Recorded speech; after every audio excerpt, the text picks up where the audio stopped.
Episode 32, and it's an exciting one. We're heading to the good old US of A. Well, via Skype.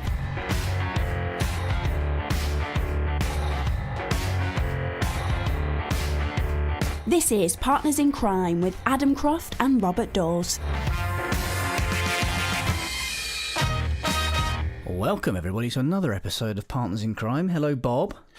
Good day to you, sir. How are you? I'm not too bad at all, slightly on the tired side, but when am I not? Well, you know, you have a very, very busy life, and you have a young child to look after, and it's a busy. It's not just all about lolling around writing. It's not, no, and I've been heavy into my next book as well. I'm about 2/3 of the way through that too, the next psychological thriller. So, have you got a title yet? You're allowed to. No, that's often the last thing to come. Oh right. Yeah, I've had to delay releases sometimes because I can't think of titles.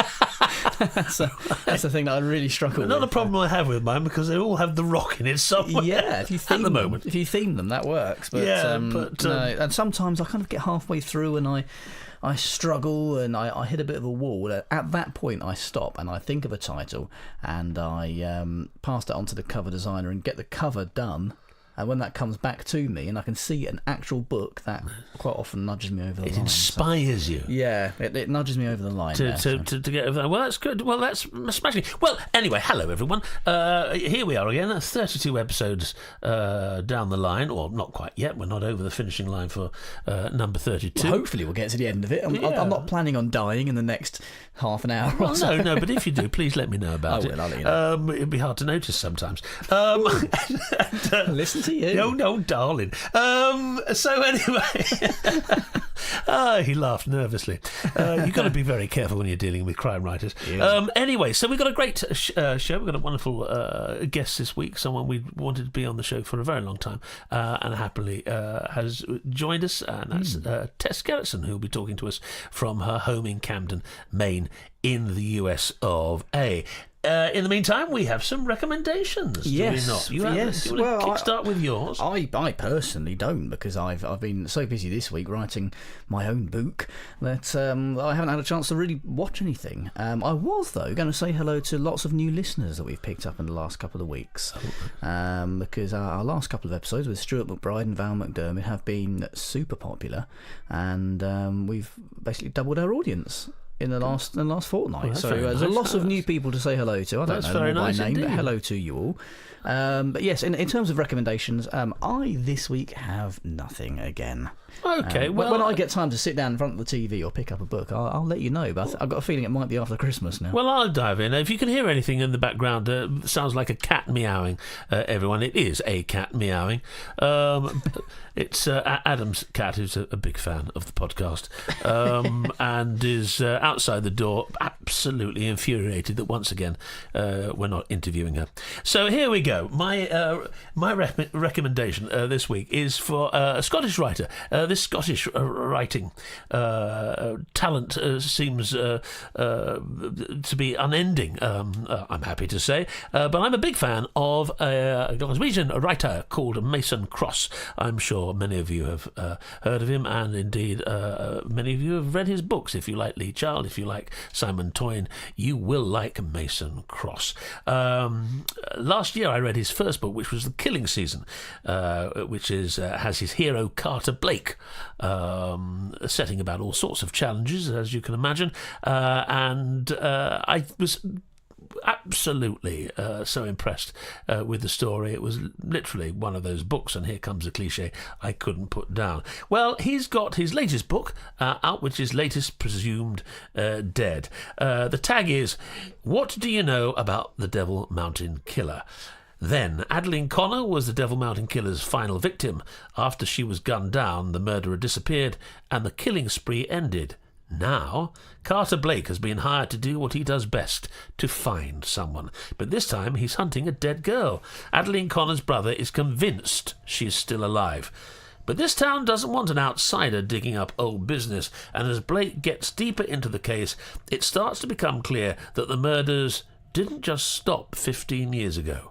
The killer is on the hunt again. Well, it's another fantastic read. The Killing Season was his first book, and this is his latest. There are 3 others which I haven't managed to read yet in between, so this is very much a series to get and start from the beginning and follow through if you're so inclined, and I hope you are. So look out for Mason Cross and his hero Carter Blake. Download from Kobo, now available at all good retailers. And my TV pick for the week, again, is not a crime series. There aren't as many on as there once was, it seems to me. But it is a series called Succession, which is created, and certainly the first few episodes written by Jess Armstrong, who is a very well-known writer in the UK for comedy. Primarily, he was one of the main writers behind Peep Show, I believe. Anyway, this is a show made by HBO, and it is shown on Sky Atlantic, and it's about a family struggle. Is there crime in it? Yes, you bet there is, but it's a corporate crime, it's family intrigue. It is, in actual fact, the Borgias. Or, as someone pointed out in a review, possibly the Trumps, but that's probably litigious. Well, crime is a very broad church, if you pardon the pun, with another crime drama. Yes, it is, really, and I think this just about gets in under that sort of radar. It's about a warring family. It's a central character who's a billionaire, 80-year-old. It's King Lear, if you like. I mean, I'm sure there's some inspiration come from that play. Brian Cox plays the aged leader of the Rupert Murdoch character, perhaps someone else has mentioned, in charge of this great empire, and his children, who are in various stages of ability and inability to take on the empire. His father gather round to see how it's going to be meted out once he retires. Anyway, there aren't any police officers. There aren't any bodies. Well, there might be. I'm not going to give anything away. But it's a roller coaster. It's very vivid. It's very naughty at times. It's very funny, I think. And we've got an absolutely splendid cast in it, an ensemble which is second to none.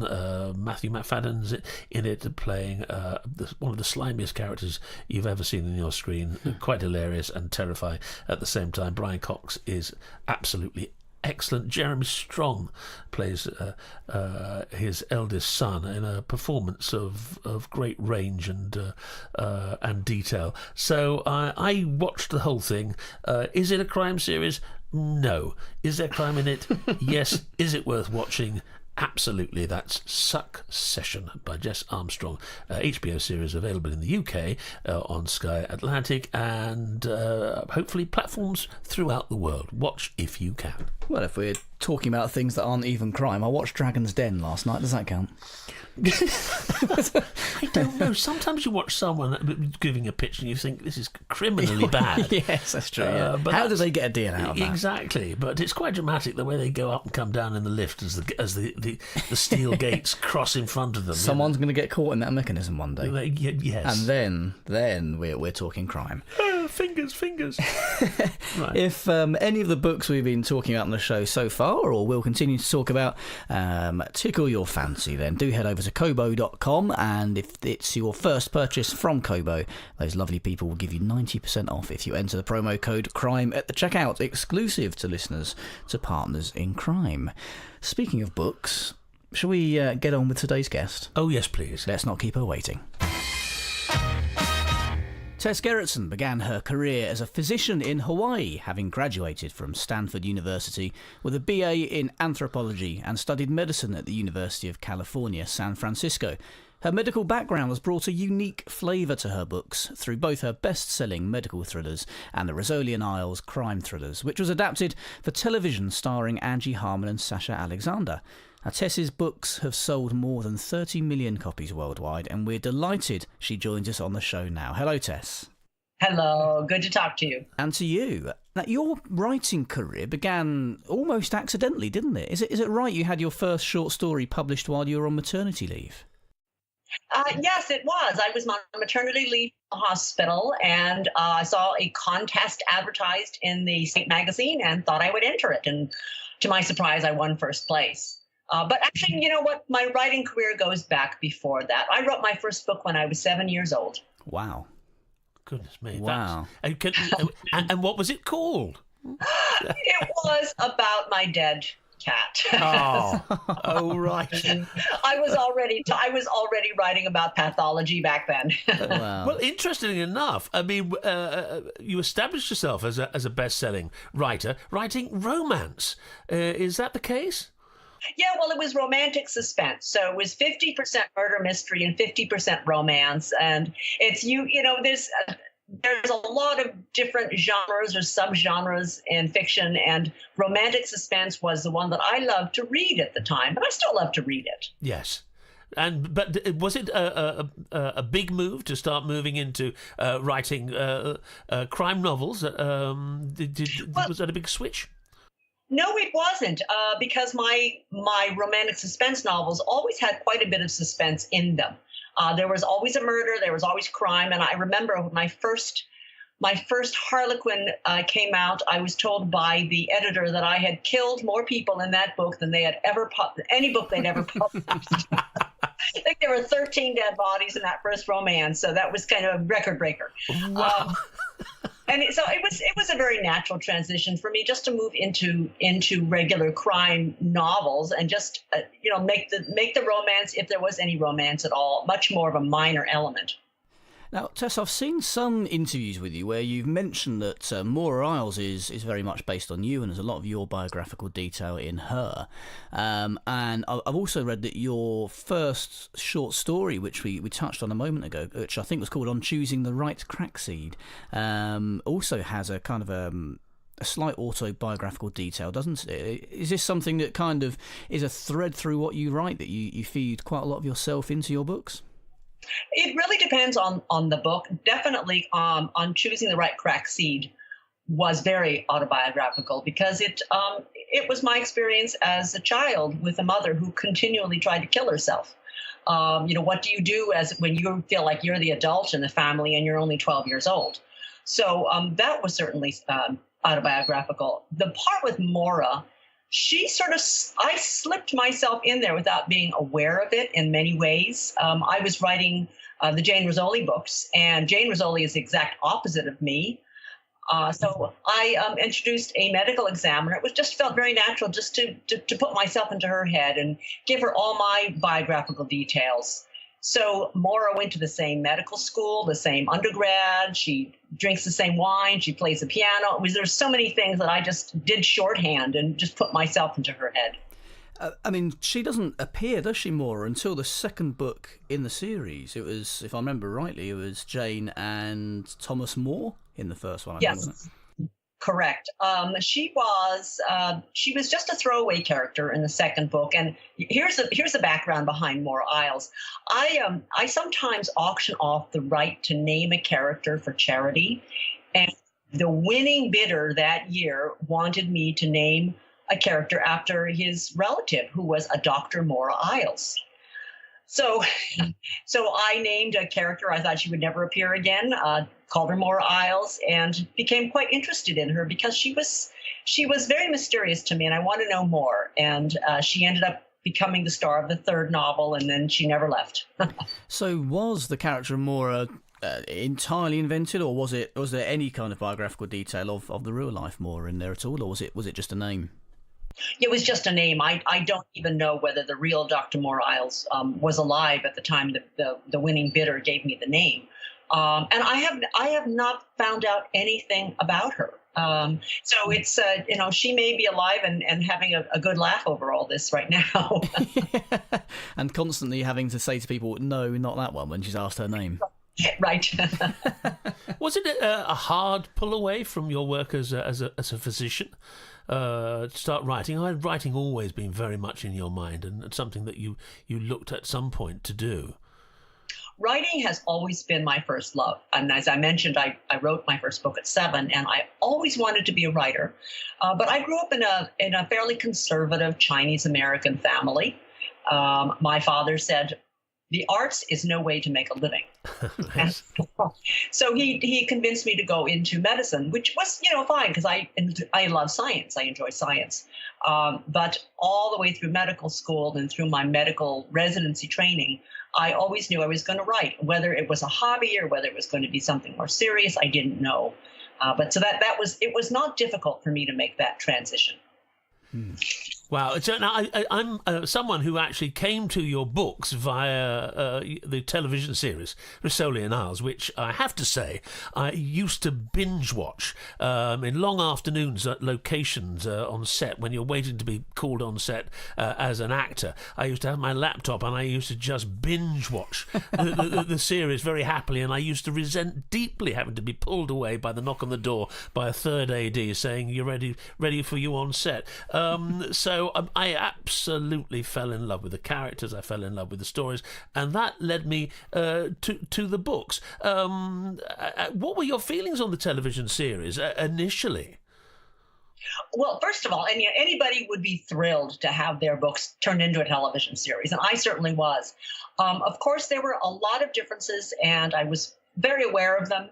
But I understood why they did it. American television is different from British television. I think there's more of an emphasis on appearance, on glamour, on making your characters absolutely unbelievably beautiful, and they are. The two actors they chose were incredibly beautiful, unlike the characters in the books. That's definitely true, because they let Bob here on British television, so we have far less of a focus on beauty over here. Well, I feel like British television is much more natural. I think you choose real people that look real. Maybe I think so. I think there are the American influence is definitely sort of coming into play over here bit by bit by bit. But yes, I agree. But it was a fantastic series, and the books were absolutely. And then I got into the books, and I couldn't stop reading them. As thousands and millions of people have experienced that as well. When it came to the casting, in the early days of casting your heroes, your beautiful actors, how did you feel about that? Did you initially have strong thoughts about how they looked, and did you want to impress the producers with your thoughts upon how they looked, or did you just give them free rein? Well, I felt that how they looked was pretty clear in the books, Yes. so I didn't have to influence the producers. They knew what my vision was. Yes. But when they landed Angie Harmon for the part of Jane Rizzoli, and Angie has a big fan following, and she certainly has the personality to play Jane, I thought, okay, well, Jane's now beautiful. I can accept that. But then they cast Maura Isles, and that was quite different from the character that I had envisioned in my books. They made her, instead of the Maura in the books, who's she's quite dark. I imagined a goth-like Catherine Zeta-Jones character. And they cast a woman who's lovely. She's blonde. She's very sunny, very not dark in any way. But the reason they cast her was there was some on-screen chemistry between these two actors. Well, yes. Angie Harmon and Sasha Alexander they popped on the screen together, and I think it was the chemistry that really decided which two people would be on that television show. And a fantastic chemistry that continued to the very end of the series. I mean, it was absolutely splendid. But you touched on the darkness of Maura Isles. I mean, there are not many writers that would actually make one of the leading characters family murderers. That is certainly shook me, but my goodness me, you worked those storylines out absolutely perfectly. I mean, they were absolutely compelling.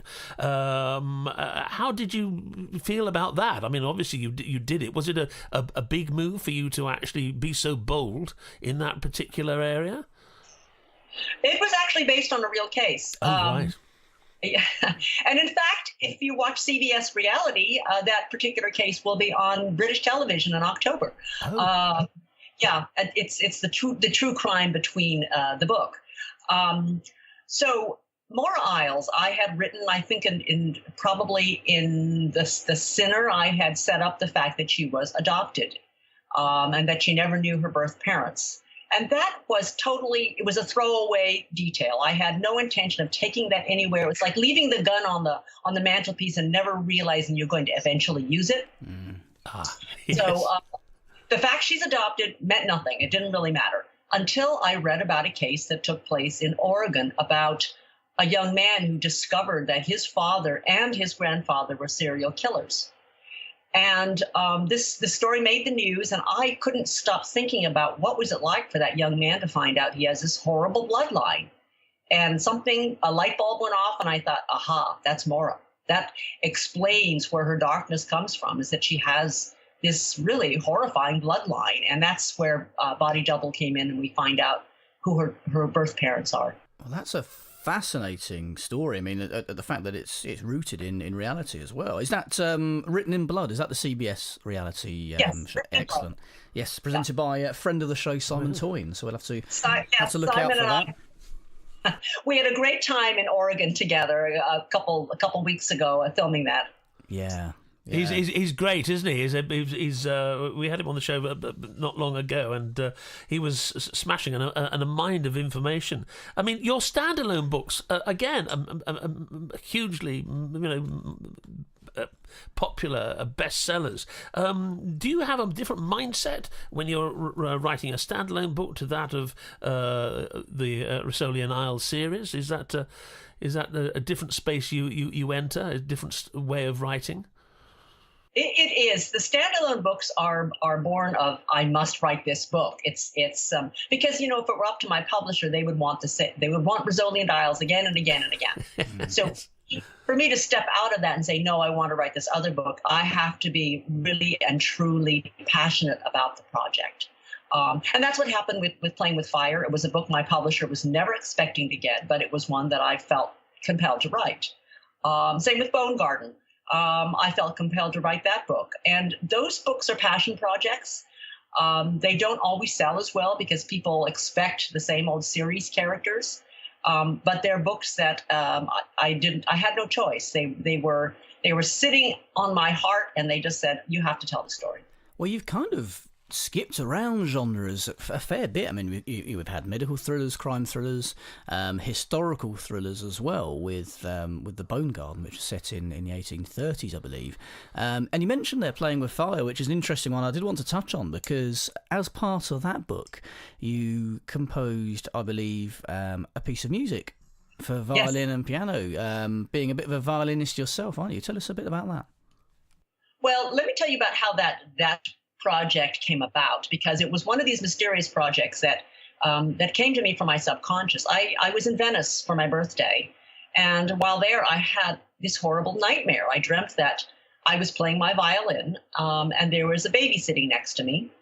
And as I played this music, the baby's eyes glowed red, and she turned into a monster. And I woke up thinking, there's a story in here. I don't know what it is, but it has to do with music and children, and how music can influence horrifying things or reflect horrifying things. And I went walking through Venice that day. I ended up in the old Jewish quarter where they had memorials to the Jews from Venice who died in the Holocaust. And they have a plaque with names, the names of these Venetian Jews. And there was one group of names that I don't know. It's like you get the hairs on the back of your neck standing up. And I saw these names and I thought, this is what my story is. It's about what happened to this family. So the story is about the Holocaust in Venice. It's about a Jewish violinist and composer and what happens to his family. And it's told in two different time periods. One is what happens to his family, and the other time period is the modern day, about a woman, a violinist, who picks up a piece of music that's handwritten in an antique store in Rome. And every time she plays this music, her child becomes violent and does something really horrifying. That's the monster being awakened by this music. And so she has to find out where the music comes from. And she flies back to Italy to learn the background of who composed this music and why it has such power. So that was a story that came to me. It started off with a dream. Wow. And I was halfway writing this book when I had another dream. And the dream was the actual melody of the music that the story was about. So everything came to me in dreams, both the music that I later composed and the story itself. Wow, that's an amazing story. I mean, obviously you keep in touch with your dream world. I mean, has that happened at any other time in your writing career, your creative career? No, that was it. That was it. That was it. Both these dreams were so vivid, and later on, I thought it's almost as if something was forcing me to write both this melody and this story. I mean, to be able to wake up and go right to the piano and play this music, it was almost handed to me as a gift, and I almost feel that the book itself was a gift from somewhere. I don't know where. It's also deliciously spooky. And it's also happened the other way around, I hear. Your novel Harvest inspired a French composer to put together a violin piece himself, didn't it? Yes. How did you find out about that? Ah, well, a little bit of digging around. I had no idea, because the only way I knew about it was the composer contacted me. I haven't really said too much about it, but it is funny how music.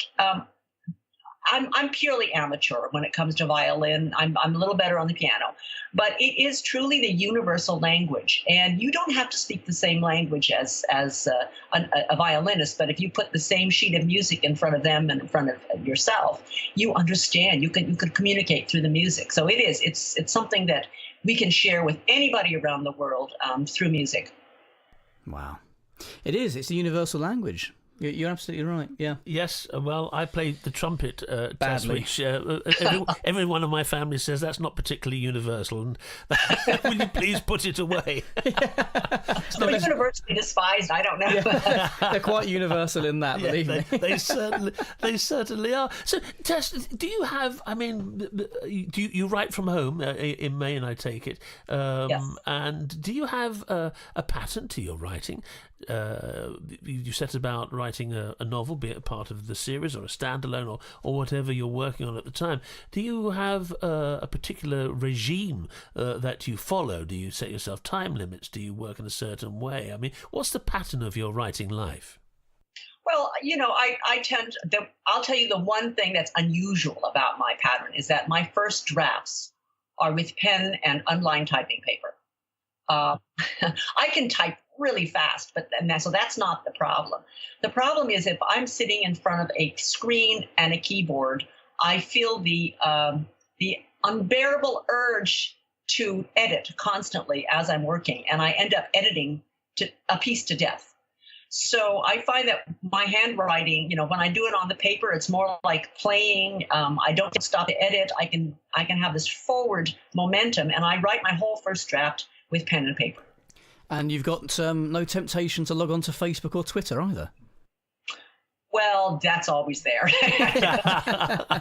That's a terrible temptation. I should probably pull my internet connection. That would really help my speed of writing. Yeah. I mean, that's a wonderful way to actually begin the creative process. I mean, I can hear writers, listeners who are writers saying, "Oh my goodness me, how fragile that is! It's all down there in one book, and what happens if it's lost or a cup of coffee falls or whatever?" Do you have any tension about that? How do you back up the written hand outside of a photocopy? That is a problem. I mean, because when I travel, I think my house burns down. That's it. I've lost it. But it hasn't happened yet. No, good. I love paper. I love the touch of paper. And I just feel that I can't lose these pages. Unlike if I put it on my computer, what if something happens? It goes into the ether. Well, Tess, for all of your thousands upon thousands of fans, this year in the UK, for instance, your latest Rizzoli and Isles novel, I Know a Secret, came out. Can you tell us a little bit about that? Well, I almost intended it to be the final in the series. I'm not entirely certain it is number 12. But it was inspired by a trip to Italy I took. I was, when you're a tourist in Italy, you feel compelled to go to art museums and cathedrals and churches. And I was looking at a lot of religious art because that's what hangs there. And seeing the same paintings or the same characters again and again and getting quite bored until I picked up a book called How to Read a Painting. And it talked about the symbolism of religious art, how certain things are clues to who these people are. If you see a woman holding a little pot of ointment, you don't need a label to know that that means that that's Mary Magdalene. And if you see a man who's shot with arrows, you know that that's Saint Sebastian. And there are all these other little things, like what does the dove mean? What is the hand, the lily mean? What does the piece of palm tree mean? And then I began to think, well, what if a killer did the same thing? This is my mind. What if a murderer used a crime scene to plant symbols that would be significant to certain people? And that's how I Know a Secret came about. It was because I was bored on a vacation to Italy. That's one, but Italy. That's the second book we've talked about, where Italy has taken its place in the creative process and the inspiration for your work. So it's obviously a country you love. I need to go back again and again. I mean, it's where I get a lot of ideas. It's very funny. And do you suffer from wanderlust? Do you love to travel? Do you travel the world? And is that something you like to do when you're not writing? Yes, it's in fact, I think I put on my Twitter bio that I'm a lifelong tourist. So it is. I mean, I can't wait to plan my next travel. I think it's really good for the creative process. There's something about getting away from your routine and seeing the world through different eyes, and I think it really helps me come up with new ideas for stories. And can you tell us your next book? Are you allowed to say anything about your next yes, book? It'll be out next fall. The title is Shame, and it's a standalone. It's a book about a very troubled young woman who rents an old house in Maine, and the ghost of the sea captain is still there, and she. All I can say is they have great sex. This is like the perfect lover, right? A ghost. But then she finds out that every woman who's ever lived in that house has died in that house. So she begins to wonder, is it the ghost? Is he actually a demon? Or is there a live human who is killing every woman who ever lives in this house? So that's the story. That sounds like a very, very dark spin on The Ghost of Mrs. Muir, which I grew up watching. You know what? I tell people it's this cross between The Ghost and Mrs. Muir and 50 Shades of Grey. So. Perfect. I don't recall much sex in The Ghost of Mrs. Muir, but that sounds fascinating. So we're going to look out for that book, and that's going to be out next year. Yeah.